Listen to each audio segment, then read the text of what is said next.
Hello and welcome to ABA Mom. I'm your host, Allie. And today we are excited to welcome Becky Magnolia to the show. Welcome, Becky. Hello. Uh, Becky's a writer, speaker, advocate, does work on focusing on personal growth, healing, self discovery, you name it, as she probably does it. Through her writing and platform, she encourages others to embrace their unique journey, find meaning in life challenges, and cultivate a deeper connection with themselves and those around them. And I'm very excited to have you on the show, Becky. Can you just kind of give a little bit of a background about yourself? Okay, so I'm a mom of three kids. Those are them there in that picture. I love Adults. that they're in the background. Yeah. They're like on it. Yeah. Yeah, they're No, part of the show. I have twins that are 19, and my oldest is a big boy. He's 28 or 27. But I started out training as a Montessori educator. So that was my first gigs early on, right out of college. I was a sociology major. Started trained in Montessori, and when I had my first kid, I was like, wait, I don't want to do I want to be the mom. I don't want to be doing I don't want to octopus myself all over the place. I want to focus on being present for my kiddos. So I kind of put a pause on Montessori, but then my son was my oldest was in Montessori, and I decided to just on a whim take an online writing course. And this is like way before like Zoom and all this stuff. So it was like yeah. So basically I took this class. It was like just journalism or something. I had no idea. I just randomly clicked, yes, I'm going to take this class. It's giving me something to do. Didn't consider myself a writer, and I fell in love with writing, and I loved my teacher so much. And I wrote an article like for my class. I wrote an article. It was about burlesque. It was about a local burlesque show, and I was in Madison, Wisconsin at the time, and it was about it was very weird and out of the box because I was a housewife, and this was like all these women strutting on stage and doing burlesque dancing, but like empowered women burlesque dancing. So I wrote an article about it and ended up getting it published, and it was the first article I ever wrote. I got paid for, and I haven't stopped writing since.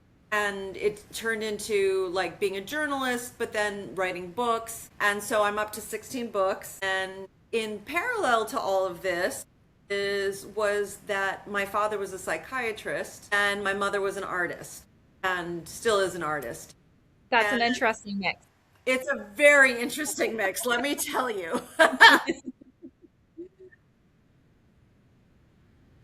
There was a lot of mental health issues in my family. There was just a lot. It just was steeped in, ironically, having a dad that's a psychiatrist, but they kind of jumped the gun on me when I was 14. My dad, just being a doctor, he's like, oh my gosh, my daughter is moody, she's intense, she's got issues.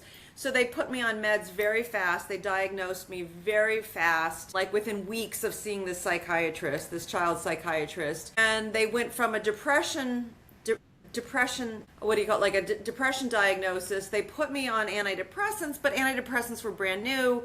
Putting a 14-year-old girl on antidepressants who's maybe not depressed, she's going to get elevated, right? And so suddenly I'm finding myself getting a bipolar diagnosis, which I'm really just a scattered ADHD kiddo. I mean, now we all know this now, that girls can be, what ADHD looks different. And thank God they didn't know about that, because they would have put me on those drugs.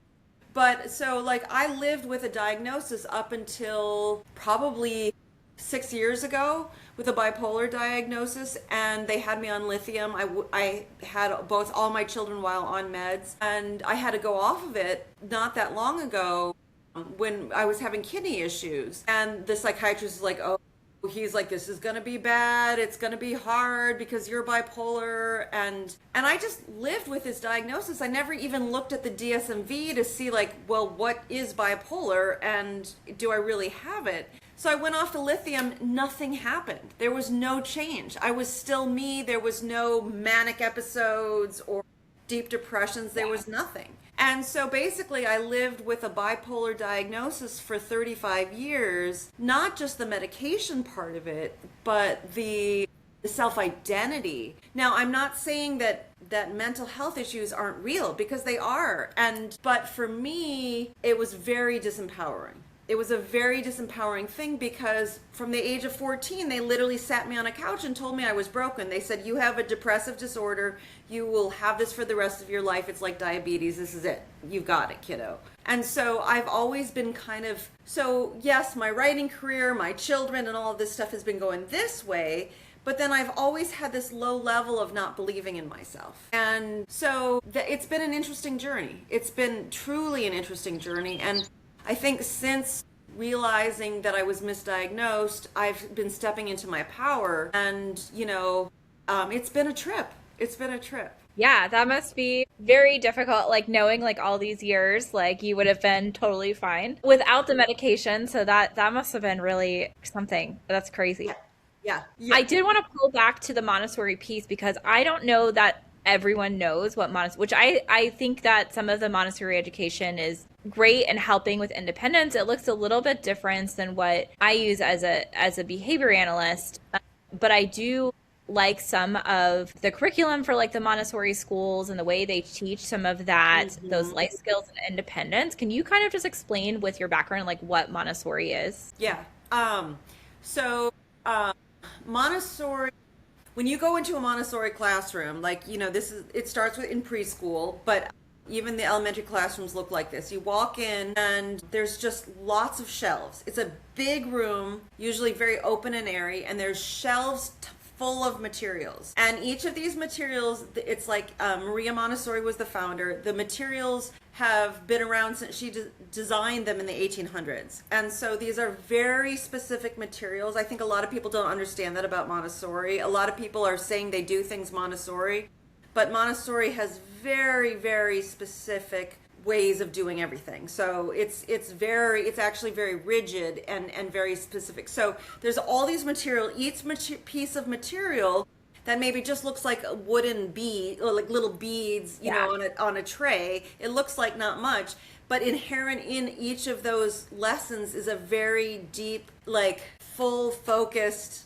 goal. So the kids are allowed to wander. The main notion of Montessori is follow the child. So now that part you don't have to have the training for. Yeah, It's the about natural lead is nice. yeah, it's like letting the child lead. So, I don't practice Montessori, but I am a Montessorian at heart, and I raise my children that way, where it's like, listen to the children, listen to your clients. I do this with, I help people get their books published. It's like, you listen to the people and then you respond in kind. It's like a Tai Chi thing. So yeah, if that makes sense. No, it makes perfect sense. No, I think that's really cool. I've been in a couple of Montessori classrooms. I find it very interesting, and I think you're right. Like what I've seen, they're very specific, like the tools are very specific. But one thing I really like about it is that it does teach some like daily living skills. So, whether it's like you're pretend playing, like you're pretending to, like cook food or whatever, so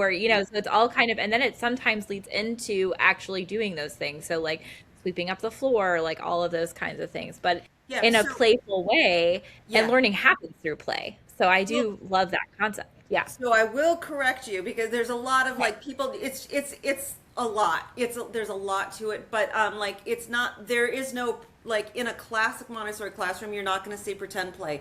It's all going to be real. It's a real life skills. So like we will have like 4-year-olds cutting carrots with a knife. Like it's all real. It's not play. It's okay. It's actually, it's again, like everything, it looks like, the kids will just be like, have like a making toast lesson, and we'll have an actual toaster, and we'll have the bread. So there's no pretend toast. Like it's actually happening. We're actually doing it. Okay. True. Okay. And other Montessorians we've had lots of arguments about this, but the true purebred Montessori, like the good old school Montessori, that's going to have there isn't play. There's not going to be, it's going to be, how can we do this stuff? So yeah, you have a real broom, you have a real dustpan, you have a real mop. Like, kids use real glasses. They're, and they'll make their own juice. They'll have like a little lesson where they're like squeezing their own orange juice. So it's not the goal isn't creative play. I'm not opposed to that, but that's something different. This is like actually what you're saying, true life skills. It's like learning how to use your hands, how to use pincer grip, how to use like gross motor skills. Yeah, so play is actually not part of it. Yeah.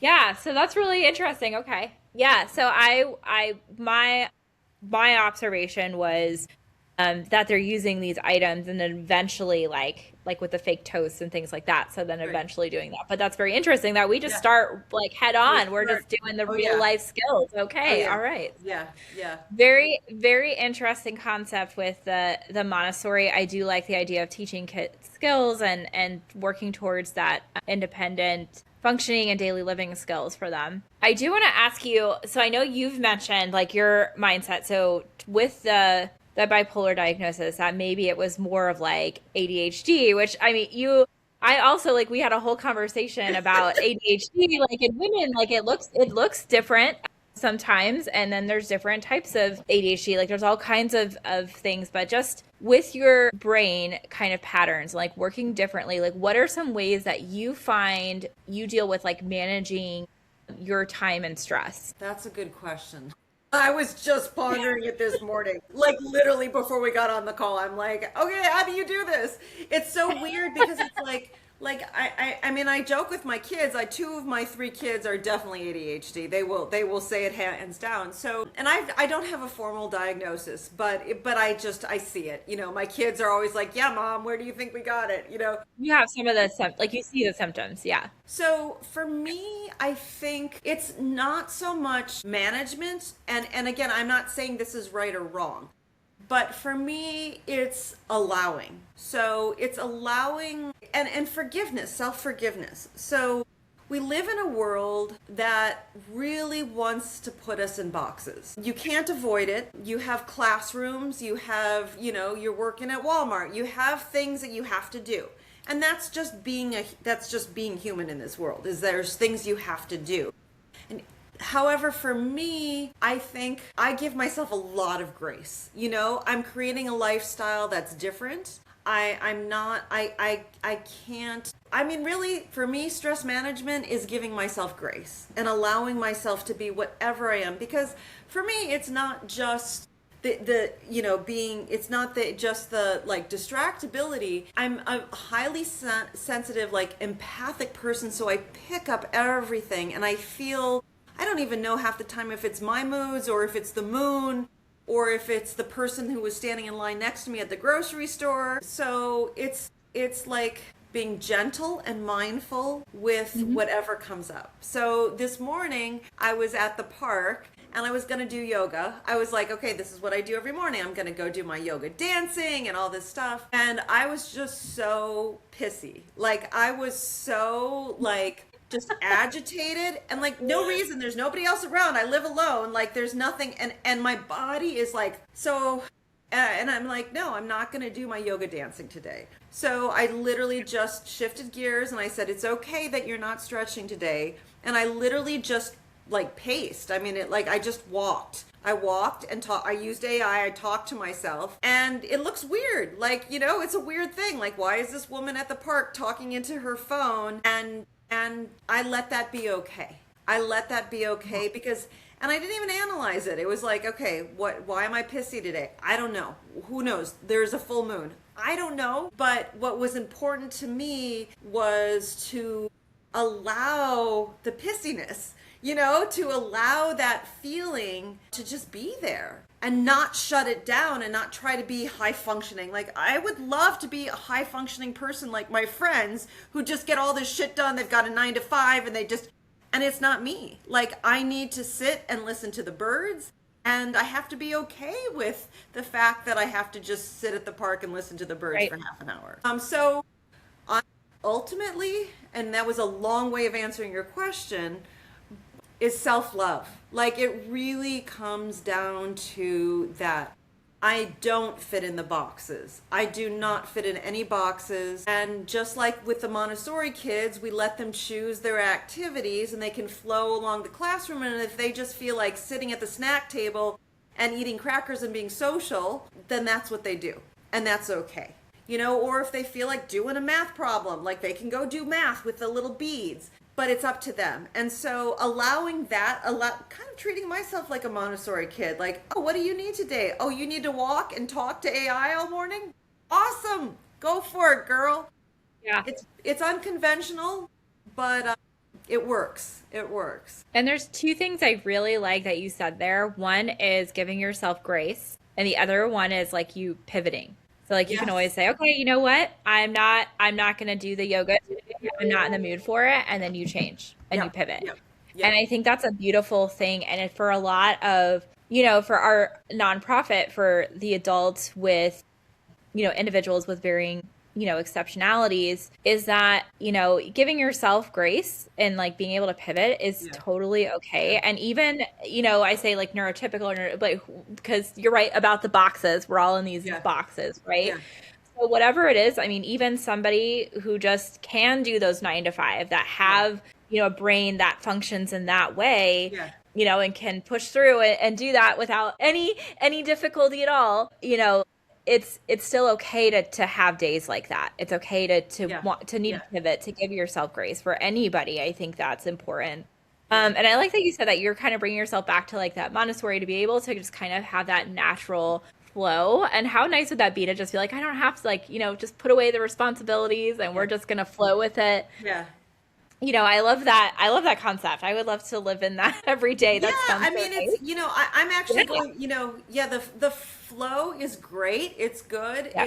I've been living in a kind of flow state for a while now. I do better with structure.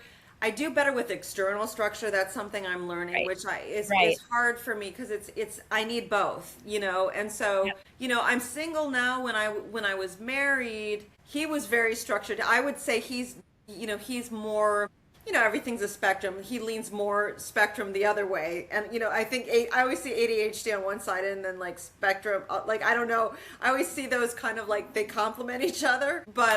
But like he was much more organized. He had systems, and just being around him helped me have systems.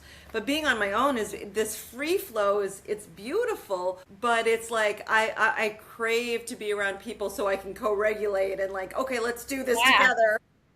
I love that. I love that. And there's actually been a lot of studies on body doubling and how Oh important yeah. that is. So it's just like, Yeah. okay, so we're going to meet. So say that you're in college. This is just an example. Like you're in Yeah. college and you're going to meet somebody, you're going to study for the exam and you're going to do the same thing. Or you meet somebody for yoga and you're like, we're going to do it together. Like you always, it's good to have that somebody else with you to help Yes. along the Yes. way and manage that time because I know that for me also having somebody else to co-regulate with to be able to Hmm. like kind of bounce back and forth or be like okay like oh I see that you're doing this structured thing Yeah. now I'm going to model that. Yeah. So what are Yeah, go yeah. ahead. I was just gonna say real quick is one thing now I understand why after listening to what you said is I like to go to cafes to work but now I understand why. It's because there's something about the like I don't know what it is, but it's like I feel like I'm co-regulating with the energy of the cafe, and it like hones me in and I focus. Yeah, it's kind of cool. Yeah. And so I wanted to touch because I think that's great with being able to find that structure or like sometimes just changing like I like how you mentioned the cafe because changing that environment sometimes there are times where I have work to do and I literally have to leave my house to Yeah. go do work or I need to come back to my house to do work. It kind of just Yeah. depends. But sometimes depending like who you're around. So like that cafe is sometimes like a really good place Yeah. because you see other people on their computers and they're working. Yeah. Maybe you don't have a friend with you at the cafe, so you're really focused like on your work and things like that too, Yeah, or and different all the environments. baristas, I go to Deborah Jean's here in the hammock, and all the Oh, baristas know nice. me, and I think I'm actually co-regulating with them. I don't know if they know it, but I've definitely like all the cafes I work at, all the waitresses know me and everything, and it's like I'm kind of like they're up and working and making their lattes and stuff, and it's like there's something energetically that works. It's a funny thing. Yeah.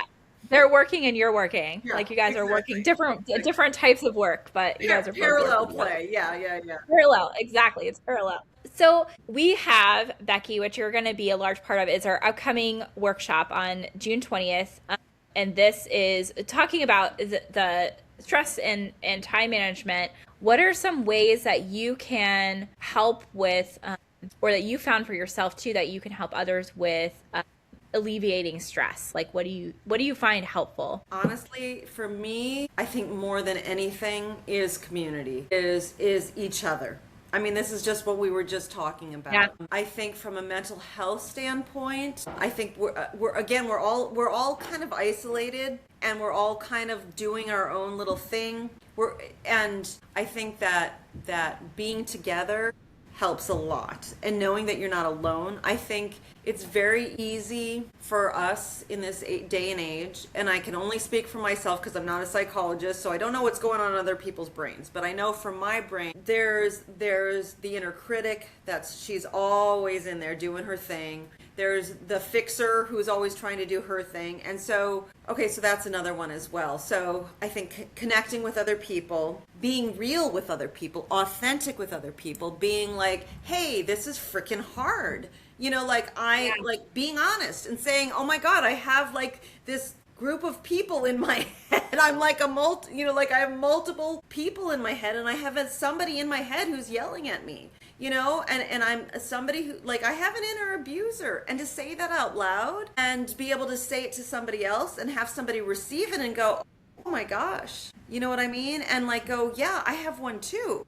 Or tell me about your inner abuser. Tell me about what she says, or my inner fixer, who's always got a hammer and she's trying to fix everything. Tell me about her. Like, so taking it out of our heads and moving it Right. out to each other. We're supposed to be in community. We're supposed to. And I don't count social media as being in community.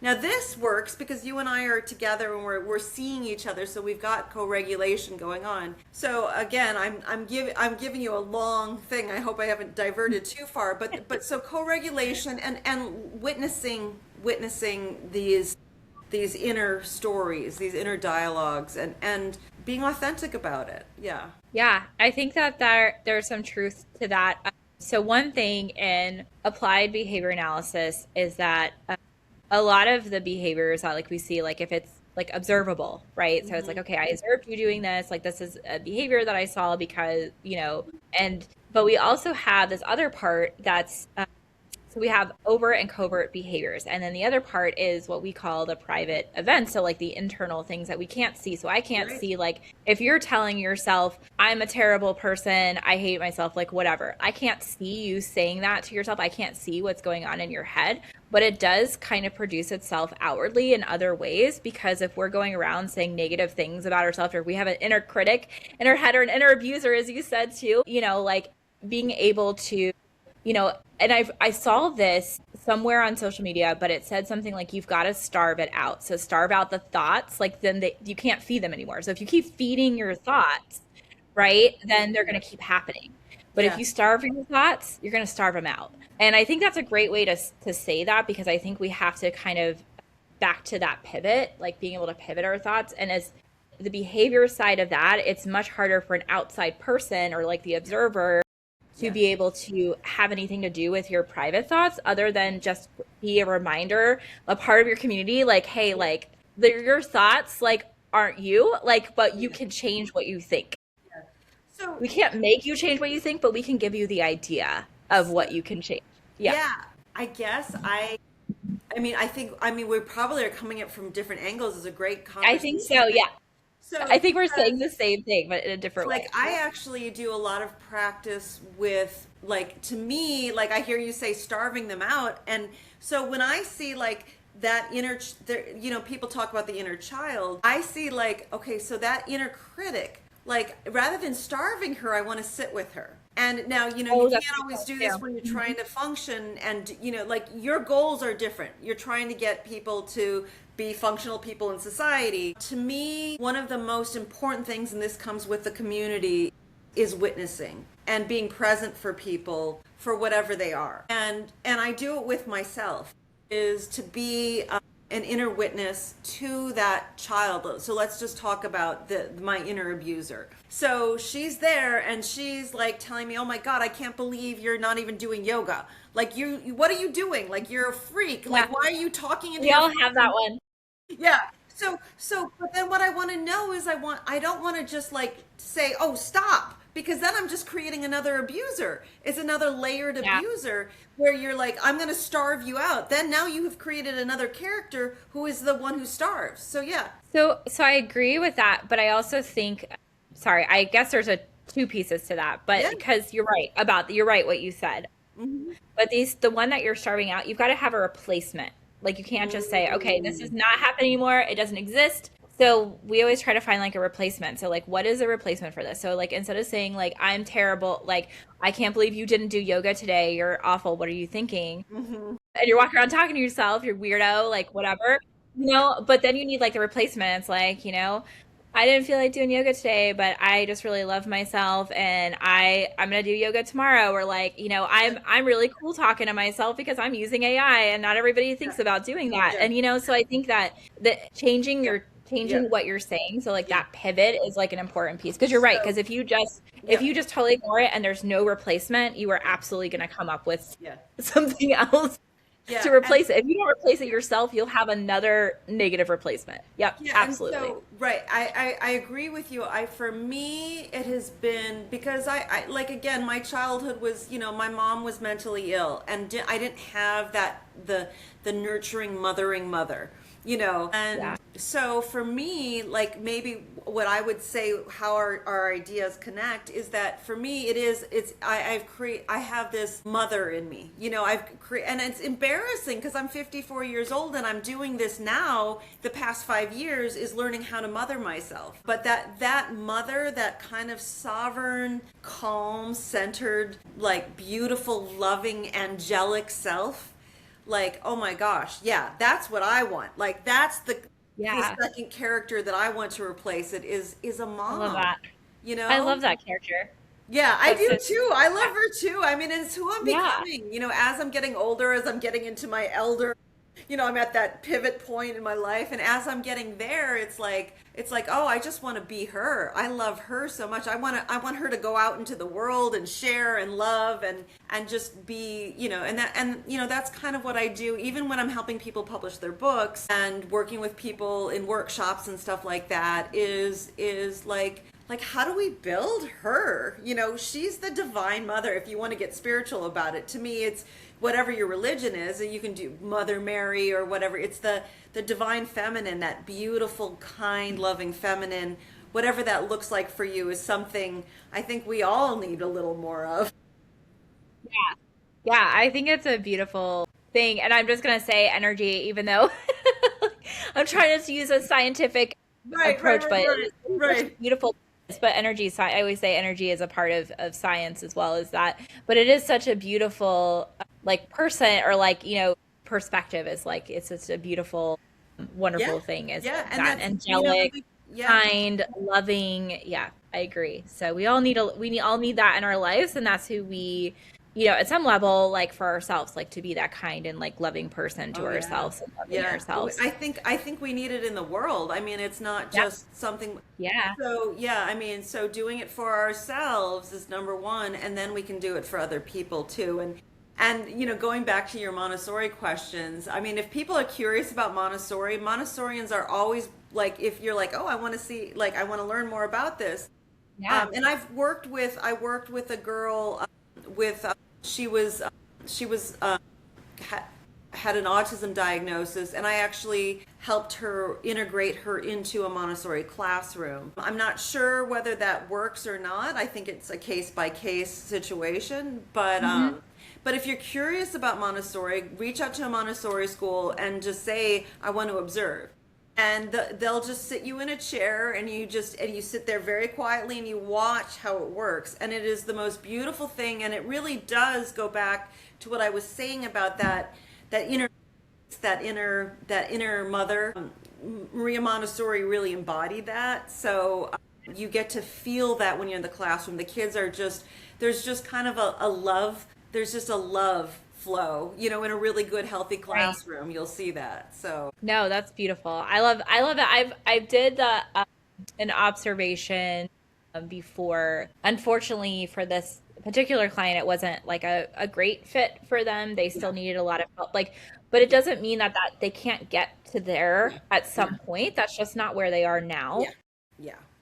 And I think that it is exactly like case by case. Like once you meet one person with autism, you met one person with autism. They say like so. I think it's very, but I love the idea behind Montessori. I think it's really neat. I like how it's naturally led. So I love the concept there. Yeah. So what are some things with like different, so just talking about like that stress management with neurodivergence, right? So with the Mhm. brain, just like needing, because like, you yourself, like even though you don't have that official diagnosis with some of Yeah. that neurodivergence, like what do you think might be helpful? Like if you were going to tell somebody else, like, hey, like this is a way for you to like de-stress yourself, like what would be some advice you would give someone? Find people who will witness you, who will see you as you are, whatever the heck you are. Find the people who love you, who see you, no matter if you're stimming or, you just have to talk really fast because you got big ideas. Find the people who just love you for being you. And I'm going to cry because I'm just thinking of my people. And those people that you can just be you and will allow for you to be you. They're not going to fix you. This is a big thing for me is I don't need fixers in my life. And maybe it's just my age, but I don't need to be fixed. We're not broken. We're not broken. We're different. Yeah, We're I like all that. wired We're differently. different, not broken. No, Yep. there's no broken. So Yeah. find the people who aren't there to fix you, who are going to tell you go this way, go this way. Find the people who are going to just be like just sit with you and go like, "Oh my gosh, I just love you for who you are." That's, and be that person for others. Like, so it's like and let that be like that's my whole life. That's my reason for existing is to be that for myself and be it for other people and to also receive it from the people I love. So yeah, I mean that's a very maybe a little too woo woo emotional for what you guys teach, No, but but you have to have the compassion behind it because, I think whether it's like the professional part of it for me, but also just like that, but I have a lot of compassion for the people that I'm with. Like, yeah, I do. I'm like, I love like so many how of could of you not? clients I've had. I love them so much. Like, and it is love. It's compassionate. Like, we say like compassionate care because you have to have the heart for it. It's not for everybody. No, And not every personality kind of matches. Like, right. like once you meet, exactly. So once you meet one person with its diagnosis, I mean, everybody is going to be exactly like that person. So I think that that's a big part of it. But I will say, like, the community, the autism community, like, I think there's some fantastic, amazing individuals out there. Like, I love them. So for me, and maybe this is going way too woo, but I'll say No, it you're anyway. good. Go For ahead. for me, I just believe that we're all like I do yoga. So in yoga, they do namaste. So which means the light in me bows to the light in you. So No, but I that never knew doesn't. what that meant. Okay. What's that? I Yeah, never knew what that meant. I mean, yeah, I've yeah, always yeah. seen it So the say acro light in me yoga. No bows to idea the what I was saying. so I don't care what your spirituality is, and I mean because all religions teach this is to recognize that divine spark. So it's like when we walk around, we have clients and they've got their stuff and we've got all of our issues and stuff, but really we're all just humans having this really crazy human experience. Like the voices in the head, and then there's people who like are trying to control us, and it's just freaking crazy out here. And so every one of us is just trying to figure it out. But if we go with that premise, and this is very Montessori too, is that we have this inner drive to be in this world, and so when we recognize that in each other and ourselves, like wow, it just makes everything so great. Yeah. Yeah. No, I love that. I think that too, that self-awareness, like being able to recognize things within ourselves and also like you said, like kind of like finding the people that accept you, I think is great. I think those are all great. And I like how you're putting this as like a part of community because I think too, like when we go to like these workshops or we go to a class, it's important to be able to be together. As like Yeah. a part of it, whether you're doing like if you're working on stress relief, so like whether that's like mindfulness or Right. yoga or whatever it may be, Hmm. but being able to do it together is a huge part of it too Oh with the yeah. people that Yeah. accept you for Yeah. who Yeah. exactly you Yeah. are, Yeah. and being able to work on the skills that you want to work on and your Yeah. own personal Yeah. goals. You like, so just with our upcoming, because I am just very excited after we kind of talked too about our upcoming workshop. Like, what are some ideas that you want to bring to our workshop coming up? So I'm gonna bring a story that I've written because I I really love believe, it. yeah, yeah, yeah. So I believe that our stories, our words, our writing can be healing. And for me, it's very healing. So this is a story that I wrote for myself when I was trying to figure stuff out, and in the story, the main character figures it out. She goes on this kind of like, it's like a folk tale, and she goes on this kind of crazy adventure and meets different characters, and she finds herself in the end. She figures out she's seeking community. This story is all about seeking community, but how she gets there tells a deeper story. So I want to tell the story to the group and share the story and then talk about it. And because this is a new story, I haven't brought the story to the world much yet. So I'm happy to share it with people and see how they react to it, how it affects their nervous system, what parts stand out to them, because it's possible the parts that stand out to them are different than the parts that stand out to me or the person sitting next to them. So again, this allows us to co-regulate, which a story is really good at helping you. Sitting in a group and hearing a story helps you kind of, because we all come together. They talk about the third space. So there's you, me, and then there's this third space, which is the community. It's the network of us together. And so when we get to sit in that little bubble, I told my friend, I call it the love bubble. When we sit there in this love bubble, so we're all hearing this story together. It's like a bunch of people watching a movie at the same time. We sit in the love bubble together and we talk about it. That's co-regulation. That's stress reduction. I mean, that's really, we're wired to be in community. So, Yeah. yeah, that's, And I love how you're using that as a way of stress reduction, yeah, because there's times where I'm even like, I'm gonna call this person up because like I need to talk to them yeah, about how I'm feeling or whatever. And just being in that community, I think that's an important piece. And I think it's missed a lot, that we yeah, need to yeah, be in community or be with another person to be able to relieve some of that stress. yeah, yeah, yeah, absolutely. So I'm also going to be starting something that I'm calling Sunday Soul Sessions in the hammock here in Palm Coast. And we're gonna, it's just for people to co-regulate, and I'm gonna have a topic on my first topic in 2 weeks on June 12th. It's the 2 weeks Sunday for 2 weeks from now. We're gonna meet and talk about being highly sensitive in a very crazy world, and like I have some techniques that I've learned from my mentor that I'm gonna teach about how to manage when people are coming at you too fast.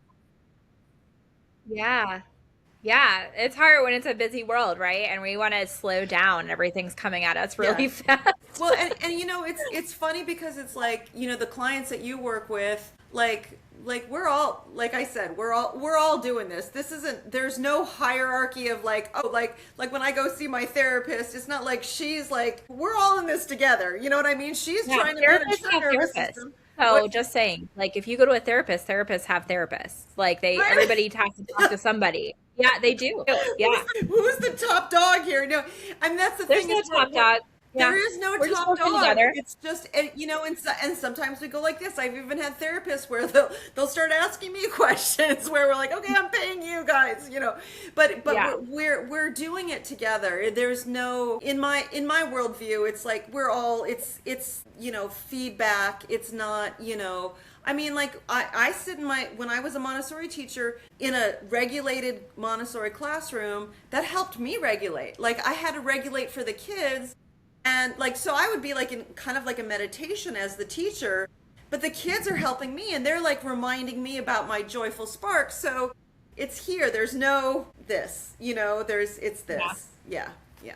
It's kind of like when you get like this might, I don't mean to get too off track here, but when you get like a response, right? Like when you're like I always think of like a comedian or something on stage and you're kind of waiting for like that laugh response, like in order for you to be the stand-up comedian, and Yeah. you have to have the response of people laughing. Like if you don't get that response of people laughing, then like, you have to have the feedback. Like, okay, am I Yes. doing this job? Like, are Yeah. you Yeah. responding? Yeah. But it goes that way for most things, right? So Yeah. like if you'll probably quit being a comedian if nobody laughs. Like if nobody Right. responds, there's no interaction.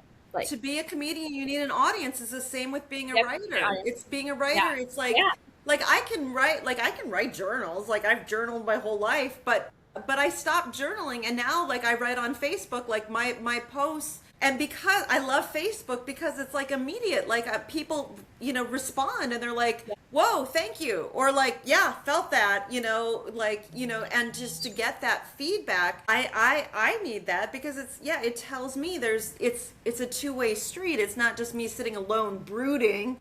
It's me like sharing with my community. So yeah, I like that idea of like, yeah, like the comedian needs the laughter. The laughter is yeah. it's a joint thing. Yeah, that's cool. It's two-way. Yeah. See, we need to have these conversations together to get these ideas. That's what I'm saying. Like, I love this. Yeah. I think everything that you've shared is so interesting because it really opened my eyes too on kind of like, okay, like what are some ways to relieve stress? People think I need to go do yoga, I need to meditate, but Yeah. sometimes we just need to like be together. Like I think sharing a story is a great way of like stress release, being able to share, being able to have those kind of discussions, I think is wonderful. Yeah. And you can also do that in a mindful way, or kind of like having like self-reflection and things like that. So I think that that's a wonderful thing too. Yeah. So Becky, I just want to tell you how much I really, really appreciate you coming on today. Is there anything else that you would like to share with our listeners? I know we've talked about several different things, but yeah, I think you have so much interesting things and you're doing so many different projects. Do you have anything that you'd like to share with our audience? Okay, if people are listening, I need artists. So I'm like anybody who's a visual artist right now. I need this, and I hope like somebody's listened to the end because I need artists. Yeah. So I'm doing a project right now. It's the story that I'm going to be sharing with the group, right? So the story is called Miss Magnolia's Magnificent Machine, and so it's a folk tale for all ages. But rather than hiring illustrators, an illustrator to like do the whole book, I'm like, I have all these artist friends. There's people who are making visual art all the time. Some people closeted, some people big time, And so I Right. just need artists to pick pages. So if you go to my page is www.beckymagnolia.com, or you can do livingweird.com. And if you click on Magnificent, the story's right there. And you can just message me and pick a page and illustrate it for me. I want people who like find passion in drawing and are inspired by the story enough that they want to do something. But message me first before you go draw something, because I got to make sure we're on the same page, so to speak. I love it. I love it. Yeah, no, on the same page. And I just want to share, I know we mentioned it to you before, but also I just love how like you're an author and like we're like our nonprofit is Next Chapter, and like I feel like it all just kind of aligns together because we are all working on pages in progress. We are all working on different chapters of our lives, and I love the idea of us all coming together. Yeah, exactly. All right, Becky, thank you so, so much, and I look forward to seeing you on June 20th. Yay! Thank you.